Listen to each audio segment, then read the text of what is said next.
Hi, everyone. We're going to have lots of time to mingle. It's going to be great. But if you can keep those conversations to a dull whisper.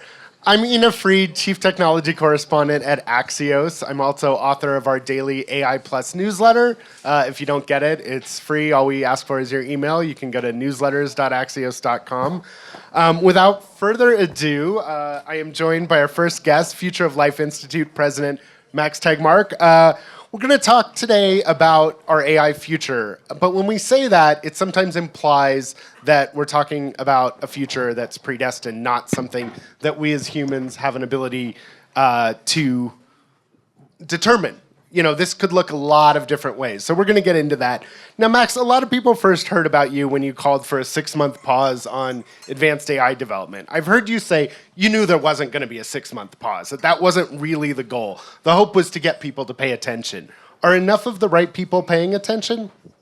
Actually, the real goal was to just make it socially safe for people to express their concerns, because a lot of people were nervous about voicing concerns about building smarter than human machines in the future for fear of looking like Luddites, right? But then after they could see that people like Yoshua Bengio, the most cited AI researcher on the planet, were also worried about it, it really did become safe. And I was very happy to see that the public debate kind of exploded after that. And even a bunch of politicians started talking about it. We got Senate hearings, we got international summits, AI safety institutes and stuff. So now at least people are talking the talk. It remains to see whether they'll walk the walk. And I want to set the stage here for where we're at, because it seems like the consensus these days is that what we call AGI, artificial general intelligence, basically computers that are smarter than us, at least in various aspects, are coming certainly within the next decade, probably the next few years. And when we say that, we mean they're going to be able to do the work that we get paid to do today. And, you know, paint a picture for what that means. Again, we're going to talk about how we can change how the future looks, but talk about what does that mean to society if computers can do a lot of the work that the folks in this room do? Well, it's pretty obviously going to either be the best thing ever to happen to humanity or the worst. If you can't get paid for doing what you're doing now, if you're basically economically obsolete, then that could either mean that somehow the planet is run in such a way that society is still created where you don't need to work and you can go fulfill your dreams and do other cool stuff, or it just means some hardcore dystopia from the movies. And that's why I'm so glad that you mentioned earlier here, right, that we shouldn't just eat popcorn and kind of ask what's going to happen and wait for the future to happen to us. You are all very influential people. You know, let's think about what future we actually want and make sure that's what happens. And I actually do not think it's a foregone conclusion that we will build AGI, machines that can outsmart us all. Not because we can't. I think it's obvious at this point that our brains are biological computers, and it's physically possible to build much better ones, and the companies are just a few years away. But rather, we might just not want to. You know, I think it's just so cool to realize that every single person I talk to here in Davos about what they are excited about doing with AI, it's always something that only requires tool AI, that doesn't require AGI. So why are we obsessing about trying to build some kind of digital god that's going to replace us if we instead can build all these super powerful AI tools that augment us and empower us? Well, I want to push you a little on this idea that there's something that we're going to be able to build and we're going to choose not to build it. Because in human history, I don't see a lot of examples of us choosing that. There's a couple you can point to, certainly the Manhattan Project of, you know, sort of seeing it. But I've covered Silicon Valley for 25 years, and I've rarely known them to say, we could build this, but maybe it's not a good idea, so we won't. Let me push back and add some optimism here, actually, because I agree. You often hear, oh, humans always build anything that gives power or money. But it's just not true. I mean, I could make so much money if I could just clone you and make a million copies and rent them out, right? But we don't do human cloning, not because we can't, but because we think it's just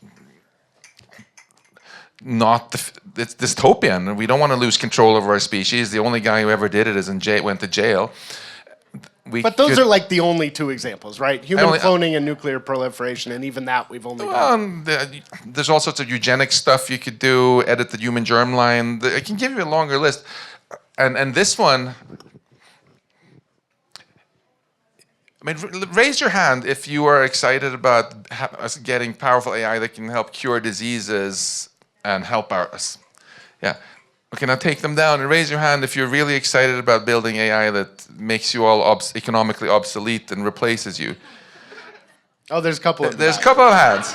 They must own AI companies. Yeah, but I mean, my point is, if the most powerful people on the planet don't want it, and they understand, if we can help them understand that, make this chess move and, that'll happen, then we won't do it. So I want to get in a few minutes into how we get to that world. But for the moment, and I usually save this to the end, I don't give everyone this magic wand. I'm going to give you my special magic wand. Right. You get to determine the future. How would you build it? What would it do and not do? In an ideal case, paint for us what you would like to see happen. I would go gangbusters on tool AI that solves specific problems. And my definition of tool is exactly something that we're not going to lose control over, right? You might like to drive a powerful car, not an uncontrollable car. So if you just have any kind of safety standards, like we have for drugs, for airplanes, for cars, and standard number one is before you can release this thing, you have to demonstrate to a bunch of nerds. I'm an MIT professor, so I know lots of nerds.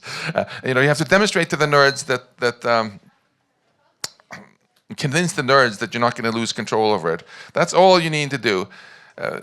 Now all the other cool tool development in AI goes on, the cancer treatments, everything else. But the pursuit of a digital god is going to come to a screeching halt, at least for the next decade or two. And then we get this future that I'm on fire about, where we actually use AI to augment and empower ourselves. And let's be clear, a lot of that economic disruption still happens if we build these great tools. For sure. It doesn't prevent that. But it's at least our human future, not some where we just sort of throw away the keys to Earth to some stupid alien digital species that doesn't care about us. And now I want to, bring it back to, okay, how do we get there? And regulation is obviously a big part of how you put guardrails on things. We've seen a little bit of movement. We have the EU AI Act. Almost no real movement in the US. We've had some executive orders, but it's more about how we use AI than preventing anything. How do we get there? What would good regulation look like? Is anyone doing it right? Nobody's doing it right at the moment, although China has some AI regulation. It's a little tougher than the EU AI Act, but with the legislation we need is very simple. You really just need something like an FDA for AI, where companies have to demonstrate they're not going to lose control over it. And you might want to add some other requirements too, like don't teach terrorists to make bioweapons, whatevs. But the hard part is not that. We do it in all other industries. The hard part is getting the political will to make it happen. And in the past, if you look, for example, at how the Food and Drug Administration in the US came about, it was always triggered by some tragedy, like in that case, the thalidomide disaster, where hundreds of thousands of pregnant women gave birth to children without arms or legs, and people were like, okay, this is last time. Bad. Yeah, we're going to create the FDA. The problem is this time we don't really have time probably to wait for the big disaster before we treat AI like every other industry. So I think it has to come more from the top leadership, just realizing, hey, we humans, they just don't want to lose control over the human future. They want it to be machines working for the humans rather than the other way around, and just put something in place like this quickly. And it could just come with an executive order very quickly. I think that's probably the most realistic in the US. And we do, as of a couple minutes from now, we will have a new executive issuing. I've heard he's issuing like 100 executive orders. I suspect none will be the one you're talking about. I think you're right.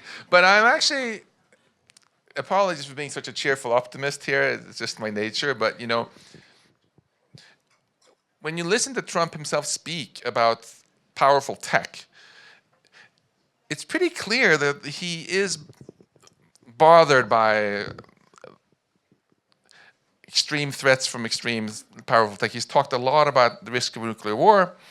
He was talking pretty recently about the risk of losing control over a super powerful AI.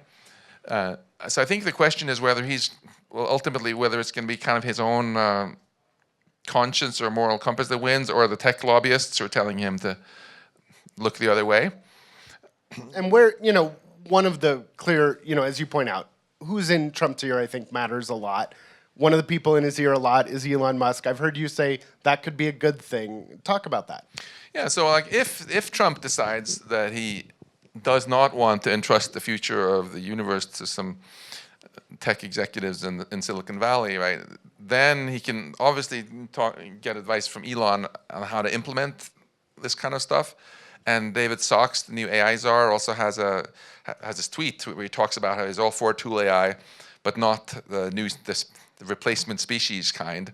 So he has people around him who could execute this if he wants to, but he also, of course, has a lot of people around him who are be like, nothing to see here. We're going to build a new species, but it's going to just be peace and love and motherhood, nothing to worry about. So we'll see what happens. But I think you can all make a difference too by just making sure that people feel comfortable speaking up about what kind of future we want. And the show of hands, I thought, was pretty overwhelming here. And it's pretty obvious this is not like a Democrat versus Republican thing. I've asked for shows of hands in many, many different contexts. And across the world, across party lines, people want tools that are going to help them. We don't want to be replaced. So I do want to move for a second away from the replacement and into, let's say we have this tool AI. As we said, it's going to be a big economic disruptor. Yeah. How do you account for that? Because it seems like right now, most of the way that AI is being adopted is corporations are using it to get efficiencies. Mm-hmm. Eventually, they're going to have, unchecked, I think, a lot more power over human workers, even than they have today. The wealth concentration risks are enormous. Is it just we need some sort of minimum basic income? What types of things do you envision to have this technology? If we have super powerful tools, not super intelligence, but really good tools that can do a lot of human work, how do we build a society around that? Yeah. If it seems confusing that AI discussions range from talking about avoiding human extinction from loss of control to labor displacement and stuff, how it seems to come into almost every conversation, it's because intelligence itself, of course, is what created all aspects of our society in the first place. And so it's easy to get a little bit bewildered by it, but I think ultimately it just comes down to how where the power is in this planet, on this planet, right? We've seen some societies, I grew up in Sweden, for example, where the powers that be decided that actually we're going to try to use technology to make sure everybody had a good life. And then there were other places like Pharaonic Egypt, where all the power belonged to one dude who decided to build really big pyramids. And so there's a spectrum we can sort of choose between here. You can probably guess which side of the spectrum I personally prefer. But it's clear that we humans have options. And if we can massively improve the productivity and have this abundance of goods and services that machines can help us make, I mean, if we can't even figure out how to share that in a way that everybody gets better off, shame on us, I say. I mean, yes, I would agree, and it seems like so far, shame on us. I mean, if you look at the benefits of technology thus far, I mean, there are things, I do think, correct me if I'm wrong, but I do imagine things that are purely knowledge-based. So, medical knowledge getting much more broadly diffused, education getting much more broadly diffused. I see a lot of benefits in those areas. Yeah. Yes, no, maybe? I mean, the direction we're driving right now, right towards this cliff, is also one of just increasing power concentration, which I think you're not a huge fan of, where more and more power now. It used to be that tech companies were just one cluster. There were oil companies that were very powerful. There were other sectors.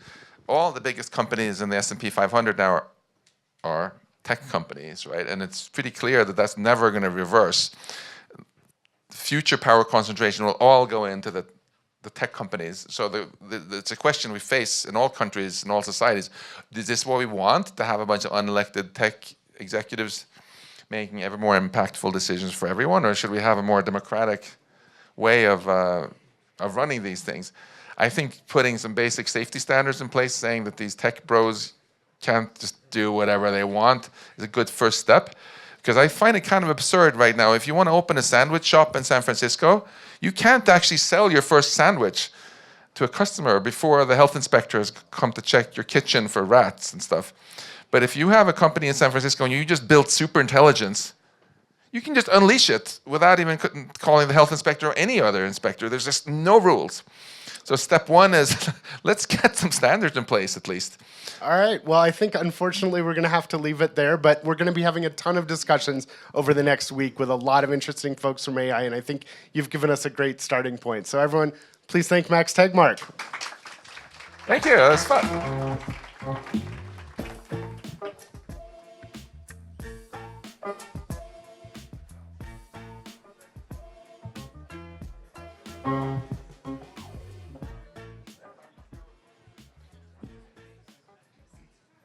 Hello, everyone. Hi. Thank you so much for being here. Wow, day one, great turnout this evening as well. I'm John Otto, the general manager of Axios Live, and really excited to have this next conversation. Events like these aren't made possible without the support of our sponsors, and so huge thanks to Workday for making today a possible hit. On stage with me from Workday is their general manager and founder of HiredScore, Athena Karp. Thanks for being here. Thanks for having me. So we have a lot to get through in the few minutes that we have. I want to start off a little bit. AI holds tremendous potential for applications at work, everything from automating certain types of tasks to augmenting humans. How are organizations best leveraging that power of these solutions, and how do you see them leveraging those in the future? Yeah. Well, actually, I'll ask a question to all of you. How many of you can think of a task that you perform continually that you wish would go away? And I can give you some examples in HR and finance, right? Expenses, or when you have a new hire and you have to build an onboarding plan, or a performance review of an employee. And so, I think we just heard from Max some extraordinary, I think, longer term ideas and visions, but when we bring it to the now, we've never had technology that could learn from examples. We've always had technology that is business process. You give it instructions, and then it follows the instructions, and then you do the work on top of it.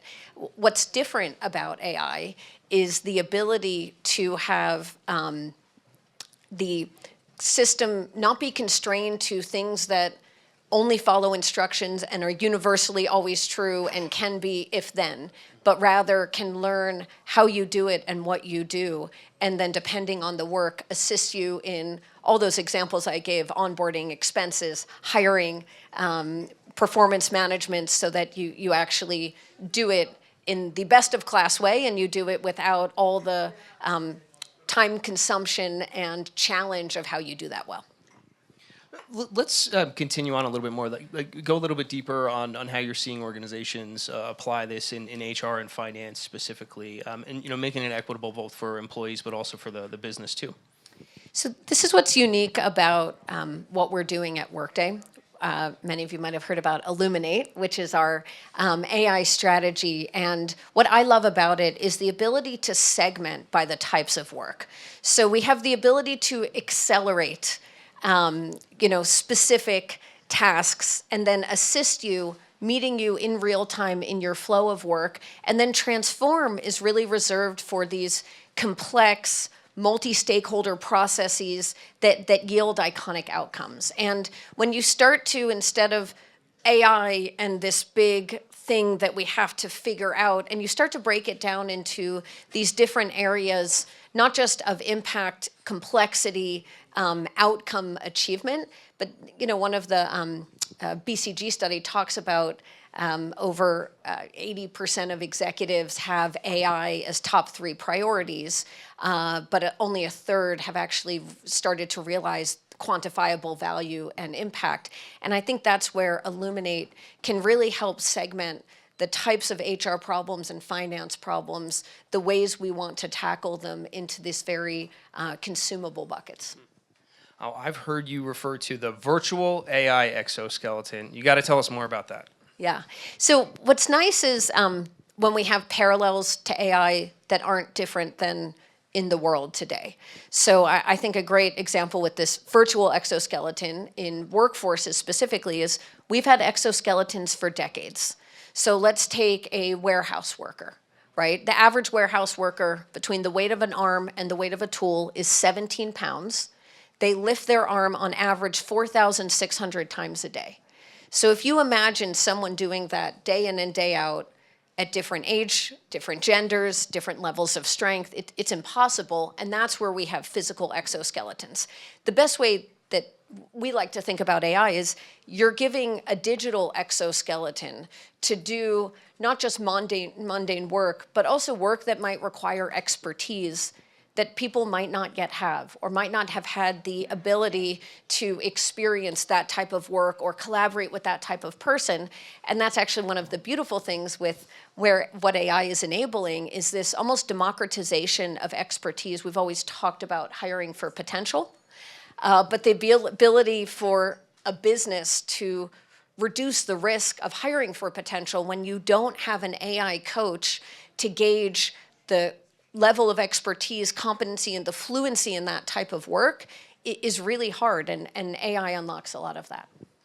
We'll hear about this plenty this week and certainly have, but before then, it's just AI being different in terms of technology transformations than ever before. How does it differ, I guess, when you think about the impact and its application for the workforce, and is there a way we should be thinking about the kind of the definition of skills in the future? Yeah, so I think connected to that earlier example of this kind of expertise coach for every worker. The first study of generative AI in the workplace was done actually with a group out of MIT, Danielle Lee. She will actually be at Davos speaking on our Workday panel, 9 a.m. on Wednesday at the Workday Pavilion, so you should come. But what was amazing about that research is it took call center workers and it was studied 5,100 call center workers with an AI coach helping them in real time respond to the callers. And what it found was a 2-month employee performs overnight at a 6-month employee level of expertise, an overall 14% increase in productivity, increased employee retention. People felt better about the work that they were doing, so they stayed at their jobs. The quality was higher, as articulated by a reduction of escalations to supervisors. And I think when we take that example of AI, it's this kind of incredible ability to lift people into doing new types of work, into working differently, into adding a lot of times, especially in HR, for example, we're continuing to add. So in recruiting, people suddenly have to also drive internal mobility and employee retention, and they have to make workforces fluid and include contingent workers and drive internal projects. But no one carved off work for them. We just continued to add mandates and agendas that then they have to achieve. And I think that's where when we think of the overwhelmed employee or the employee who's not doing their best work because of this exhaust or focused on the right skills for them to be doing. And actually at Workday, we have really exciting report that just came out about unlocking human potential and what are these employee skills that with human-machine collaborations, we can give the most time and opportunity for people to display, which is very exciting. And I think the last piece of that is all of this requires, so most everyone here, thankfully, raised their hand that there are tasks in HR and finance that they can think about that they wish would go away or get easier. How many of you are worried about safety from an explainability, transparency, bias standpoint? Okay, so we see some hands. Well, I think it's a very valid thing to be focused on. And that's actually the other layer here with AI is that when we build it the right way, it has the opportunity to not just be explainable and tell you what data it learned from there's a lot of focus on who builds AI and what skill sets or thinking or training they have to do that. Where I think it's most exciting is actually the auditability and kind of that end result, whether it's the recommendation or the automation layer, that we can constantly check against, one, is this a better bar or a better outcome than when the humans are doing it today? Because we have that human results data. But two, can we go much higher than where that human bar sets? And we see in a number of places, for example, in recruiting, on average, we're getting over 25% recruiter productivity, but we're also leading to more fair hiring decisions in terms of job access and workforces that look different than what you've historically hired. So in that case, right, the performance benefits both the employees and the business, what you're seeing in the data. That's 9 a.m. on Wednesday at Workday Space. Thank you for that shout out. So we are about to get the hook, but we like to end on one fun thing at Axios. Now, you've had some recent experience on how Gen Alpha will be using AI. You care to share any more? Yeah. When John and I were talking, we were talking about what's a fun way you're using AI, and I have a 4 and 6-year-old nieces, and my husband was asking them what computer games they like to play. He's a computer nerd. And they were saying, well, there's not a game that has math and princesses, but we wish that there was. So he said, well, let's go build that right now. So he, with Gen AI and a whole bunch of tools, took him about 3 to 4 hours to build the math princess game. And then they were designing broccoli princesses and all the princesses that they don't see that they want to see. So then, what was amazing is if you think about a 4 and a 6-year-old co-piloted and augmented in digital exoskeleton to say, there aren't games that are what we want. And even without coding skills, we can, cobbling together with these different tools, design that thing that we wish existed. Now, debugging those games is a challenge when they change their mind and they want to add new levels. But it was honestly really exciting for me to see, I think, what can be possible. Brings the creativity forward. I'd love to hear. That's a great way to end. That's all the time we have. Athena, thank you for your time today. And a big thanks again to Workday for making today possible. We have one more conversation coming up, and I'll pass it to my colleague, Courtenay Brown. Thank you. Thank you, John.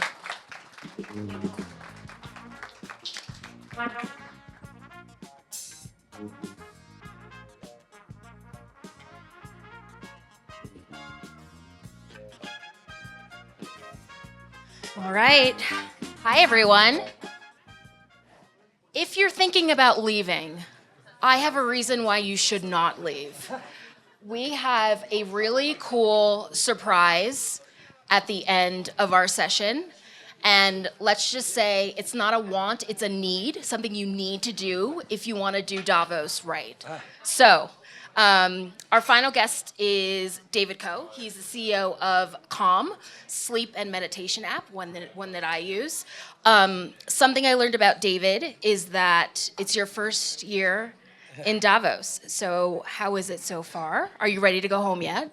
No, not yet, but it is a little overwhelming. So that means you're opening up your own app. I will. I actually think there's a lot of people here that can use the app. I agree. So when I think about AI, I'm going to be honest with you. The emotion that comes up is not exactly calmness. I think it's more anxiety. And I'm wondering if you could talk a little bit about how you are using AI internally and also to make your app users more calm. Yeah, I mean, internally, it's been a process. I would say, when you work at a company that really focuses on employee wellness and their own, mental well-being, and we start to talk about AI, that does give a lot of folks anxiety. We've had to really kind of talk about how we want to use AI going forward in more of a human-centric manner. And we've and that's really helped us take small steps. We use it in all facets of the company today, and it's working out quite well. In terms of how our users talk to us, every second of every day, someone is using Calm. The first time we came out with an AI-powered sleep story, for those of you who don't know what a sleep story is, we got a lot of feedback that it wasn't very calming to those individuals, right? And that they couldn't sleep well because they were knowing that it was AI kind of centered. So that's been the push-pull that we've had to kind of work through. And I think now that we released some last year, you'll see something actually at the end of today's session. But we've tried to be a lot more thoughtful, a lot more intentional, and also explain a lot more, which has helped. It's interesting to hear, when companies are trying to incorporate AI into their product or whatever it is that they do, and they talk about bumps along the way. So that sounds like that was a bump along the way, and you had to adjust. Yeah, we have a lot of bumps along the way. We have a very active member base. They'll tell us exactly how they feel, and I think that just comes as part of the territory. We've had over 160 million downloads of the product, 400 million people that have touched the app or the site as a whole. And so they're very active in how they give us feedback. I think when there's change, to be quite frank with you, that's the feedback that kind of scares them the most. They've gotten used to many of our narrators. They've gotten used to a rhythm. And when you introduce something that starts to change that rhythm, especially in mental health, that too can all of a sudden trigger something where you're like, hey, this isn't how it was before. And I liked how it was before. So go back to that. And so that's the kind of balance we have. But then we have many other members who have said, I love this, because now we can get translations faster. You get out more of it based on the individual. So that's the pull and push that we've been working through. The technology is evolving so quickly, but because your app deals with something that's very important, mental health, do you feel kind of a tension between wanting to incorporate this technology at a faster pace, between what you just said about your app is a part of my routine, it's a part of millions of people's routine, and I don't like changes to my routine. So how do you deal with that tension? Yeah, it's a healthy tension. And I think it's good for us to kind of discuss it. I always feel anytime you have things that AI can be used for something that we actually just showed as a use case. Even though we are in pretty much every country today, we're only in 7 languages. And I've often told the team, hey, there's a way here where there's things that we could use it for translation, not to get lost in some of the cultural elements with localization. But there are parts of AI that have shown us, with what you're about to see in a little bit, about how beneficial it could be for such a broader audience. We know the mental health challenges all around the world are real. We see the cost. We see what's happening, especially with the younger generation. And one of the things that is happening with many of the younger generation today is, which we've gotten feedback, is they're okay not having that same level of human interaction. They're okay with certain types of chatbots. You're seeing it out there today. We're seeing the numbers skyrocket with certain types of chatbots with the younger groups, where they're very comfortable with that. And so we can either kind of stay in our lane and be happy with kind of what we have, or we could say, hey, this mental health crisis is much larger. It's expanding. It's not going away. And we want to reach as many people as possible. So how do we reach them thoughtfully and in a manner where we don't kind of lose ourselves in the process? So if you are a fan of the actor Jimmy Stewart, he's dead, but he can still help you go to sleep, is that right? That's right. And you're using AI to do that? That's right. I feel like, let's say you did that with like Tupac. I feel like that would be a little bit creepy. Well, first we have to do it with permission from the family. From the estate, sure. Yes. And so it's not like we're going out there and creating something. But this is also a way that sometimes the family wants others to be remembered as well. And so it was super popular with our members. We got a lot of great feedback on it. And so that's something where we use it to reach a pretty broad audience during the holidays. I don't have the voice of like Harry Styles or Jimmy Stewart, but I'm wondering what makes a good sleep story voice? I think you'd have a good sleep story voice. I right? I think there's something for everyone. I think you'd be surprised. I don't know. I've told my kid. I don't know if some people. It's funny. My wife would listen to a lot of Matthew McConaughey, and I could hear it. I'd be like, every night? Do we have to listen to this every night? But that's fine. That's her jam. You know, she enjoys it. Others, you know, and I have other friends that will listen to like Harry Styles, yes, and others will listen to, you know, things for children as well. So what we have found actually with pre-COVID, we tended to skew a little older. After COVID, we skewed much younger as a company. So as we started to skew younger, we started to also see that these groups too wanted different things. They wanted our length session times to be shorter. Our average member uses our product today about 10 minutes a day, so about 300 minutes a month. But the younger generation was like, can you give us something in like 60 seconds? Can you give us something in like 2 minutes? And I think it's just very indicative of the times. So they didn't want to sit there for 10 to 15 minutes. They wanted to sit there for something like 60 seconds. So that too is where we've had AI help to shape some of the narratives. And today what you'll find is a 60-second, well, I won't give it fully away, but 60 seconds. So the thing that I was thinking about as we were talking backstage was this innovation, AI becoming more widespread. We are spending perhaps less time interacting with other humans, more time interacting with ChatGPT, for instance. I feel like that's not great for our mental health. Yeah. What do you think? Yeah, I mean, I think the answer is obvious. I wrote a book recently that I published. It was called Recharge. The whole premise of the book was about thinking about your mental health like a battery. If you were to go ask people, how's your mental health? It could be a pretty heavy topic. And I tried to make it in a way that it could reach many different people without making it so heavy. It started actually with a friend who talked to her own kids. And they would ask, instead of asking them, how's your mental health or how are you doing, where you got a standard answer of, I'm fine or I'm good, they immediately knew. They'd be like, I'm at 50% or at 75%. And they would treat sometimes their phone battery better than their own mental battery, right? They would, and so one thing we would ask them, and you can do this, you know, on your devices today, is how many times do you pick up your phone in the day? You can see that now on Apple. It just shows you. And for those of you who haven't checked, it'd probably shock you.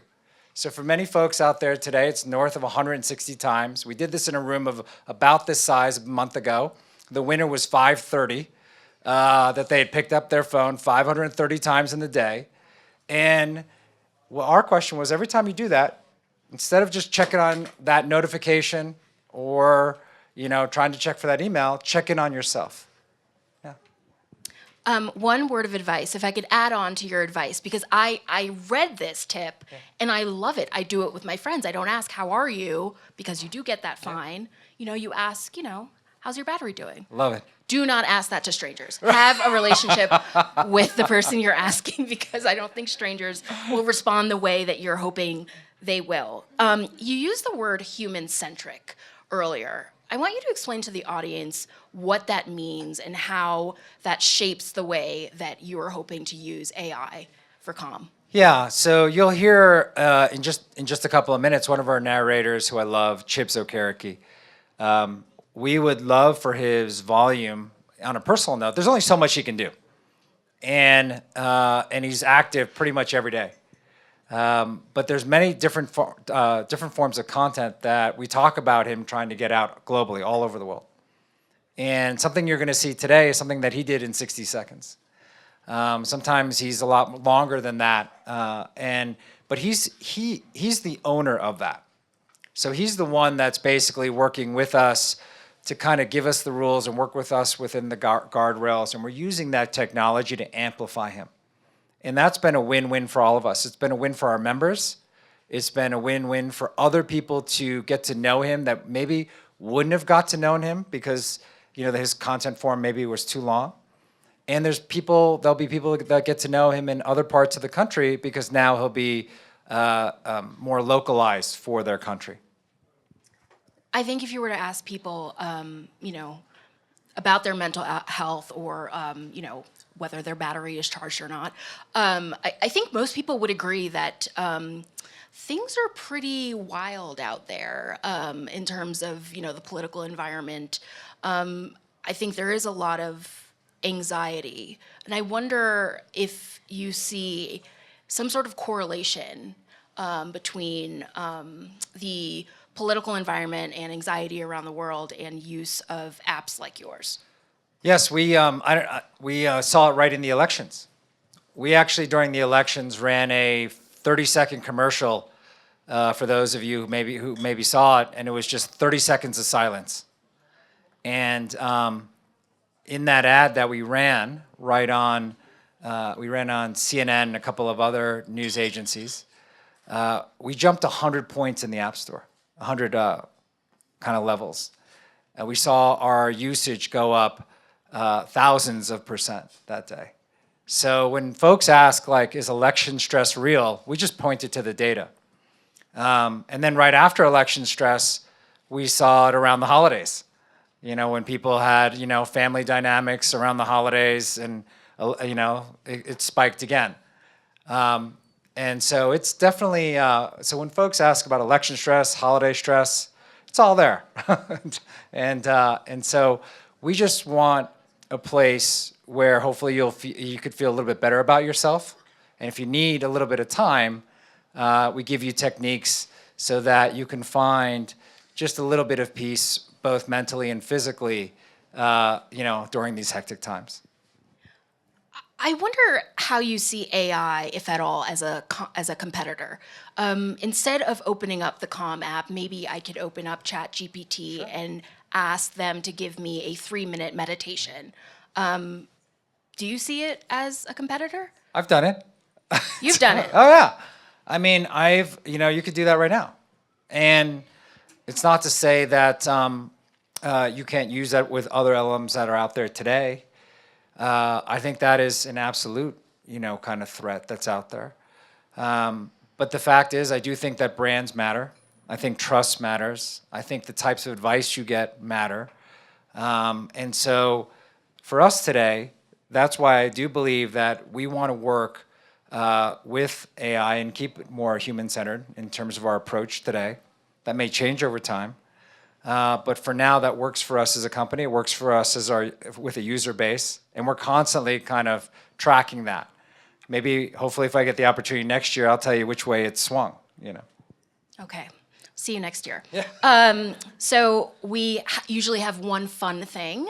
Today we have one calm thing to end our programming before you get a drink and network. We're going to be doing a short 1-minute meditation, and tell us a little bit more about why this one is special.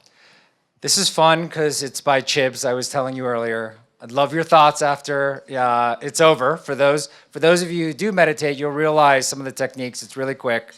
It's around centering yourself and breathing. I think it's pretty self-explanatory. You don't have to close your eyes. You can, though, if you want to. But it's, let me know what you think. All right, whenever our production team is ready, they'll hit it. Hey there, my name's Chibs Okereke. Let's do a quick breathing exercise to help you get a bit more focused for this session. Maybe you didn't sleep well.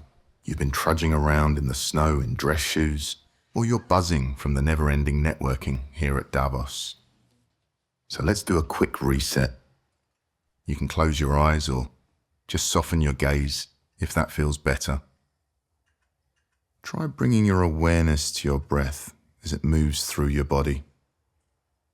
Breathing in, the body expands. And breathing out, the body softens. Breathing in. Breathing out. And now, take a moment to reflect on the qualities you want to bring into the rest of your time here. Maybe openness or presence. Maybe patience while squeezing into overpacked shuttles, or hearing the same buzzwords over and over. Okay, go ahead and open your eyes if they were closed. Wishing you an inspiring, productive day. Hey there, my name... Great. I hope you all feel more relaxed, more ready to attack Davos and the events you have ahead. And thank you so much for joining us. David, thank you for joining us Thank you as for well. having me. And enjoy the rest of the evening. Thank you. Thank you, everyone.